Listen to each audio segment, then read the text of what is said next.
Hello, my name is Brittany Eichenberg, and today I will be telling you about the dangers of using antibiotics in livestock. Antibiotic use in livestock is unnecessary and hazardous to human beings.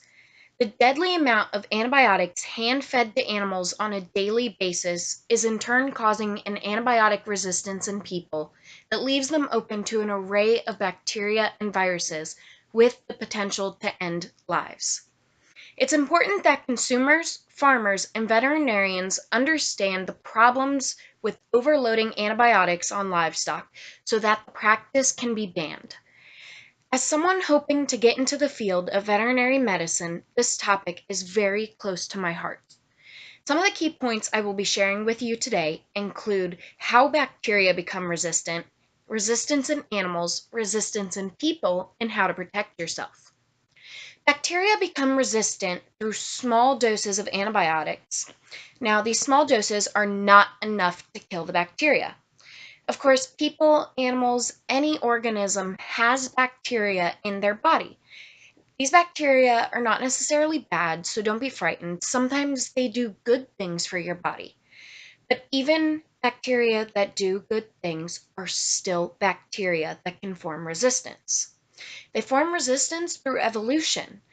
As each new generation of bacteria are being exposed to antibiotics in little doses, they take these antibiotics in and sort of code them into their genes. Then they pass these genes on. Now, eventually, this could form a type of superbacteria. What I mean by this is a bacteria that is unable to be hurt or touched by any form of antibiotic medication. Because they've already been exposed and this medicine is now part of their genetics, it's ineffective.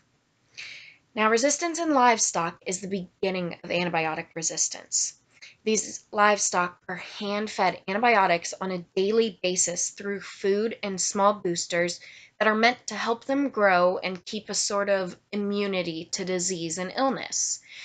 This causes a lot of livestock death. Because these livestock have bacteria living in their guts that become resistant, when the animal actually becomes sick, the medicine does nothing to help them. This is bad for anybody who relies on these animals for money to live, to eat. It's also bad because resistance is a contagion. It can be passed through contact with animals and their bodily fluids. It can pass not just between livestock, but from livestock to other animals. Say you have a herd of cattle that are being herded by dogs. If these dogs are eating from the same surfaces and sharing the same spaces as the cattle, they can pick up the resistance and their bacteria can form resistance as well. Now, by this logic, resistance in people can also be formed from being around livestock. Take, for example, livestock workers and farmers that are constantly being spit on, urinated on, and bled on by animals. Their bacteria, too, can pick up the resistant genes. And it can also be passed from person to person. You could take someone who has never been around livestock a day in their life, and they can still pick up resistant bacteria. Say you've got a livestock worker who hand feeds animals and constantly has their spit on his hand. And then he shakes hands with someone who has never been around livestock. But the person he shakes hands with hasn't washed their hand before they touch their mouth or their eyes or a cut on themselves, and they can pick up antibiotic-resistant bacteria. This is dangerous because it causes an increase in infection. Bacterial infections may seem small, but the body does not tolerate infections well. If it's not able to be treated and gotten rid of, then the body will begin to attack itself, and this in turn leads to death. In fact, I have a visual here. I picked this up from the CDC's website. And this shows at least 2,049,442 illnesses proven to be caused by antibiotic resistance. And even worse, 23,000 deaths per year proven to be caused by antibiotic resistance. Now, because of this, one thing I advocate for is protecting yourself. Ways you can do that is by minimizing contact.